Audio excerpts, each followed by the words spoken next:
When you think about it, there's really only three basic strategies in property: buy and hold for income, buy and hold for equity, and buy and sell for cash. What we call other strategies are really just sub-strategies of these main strategies. When you know what you're trying to achieve, you can then choose the right strategy. So, for example, if your principal goal is to derive income from property, then you know that your principal strategy will most likely be the buy and hold for income strategy. And this will mean buying properties cheaply enough so that your mortgage interest payments are as low as possible, and with sufficient rent to produce a significant positive cash flow. And if your goal is to produce equity or wealth, then the strategy you're most likely to use is buy and hold for equity.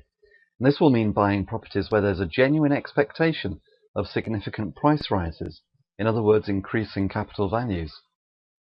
And if you buy for equity, it will still be important to keep in mind investment fundamentals and to find a property where the rent at least covers all the costs, even if it doesn't produce a significant positive cash flow for income. And this may be made easier by targeting cheaper properties or below market value properties to reduce mortgage costs.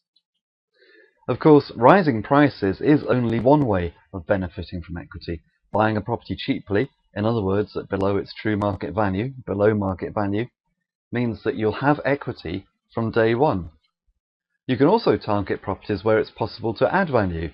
This is most usually by finding a property which requires repair, renovation, modernization and improvement, and where the value added by doing the works is less than the cost of the works. And we'll be looking at this in a later video, as the goal of this system is to allow the investor to draw out all of their money and recycle it into another property. And buying cheaply and adding value is a key part of the system.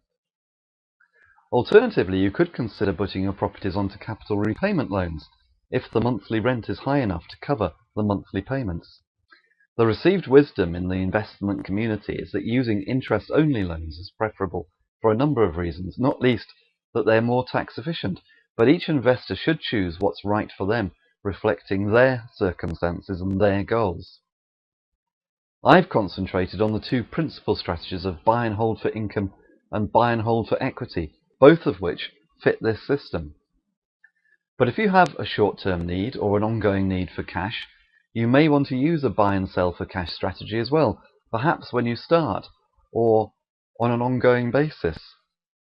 This strategy relies on buying a property cheaply and then selling at a higher price. If you buy cheaply enough, you may be able to sell at a markup without doing anything to the property. Alternatively, you can target properties where it's possible to add value, do the work required to add the value, and then sell on at a profit. I've noticed that many investors are unclear on which strategy is best for them, and often buy property without a clear strategy in mind. The key thing is to have a long-term strategy and to buy with that in mind.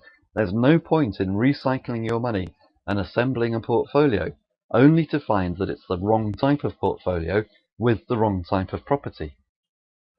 And also, if your time and resources allow, I see no problem in pursuing multiple strategies simultaneously.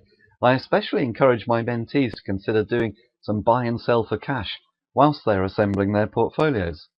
Cash flow is essential to any business, and having regular lumps of cash coming into your business could be a lifesaver if you have unforeseen costs or difficulties.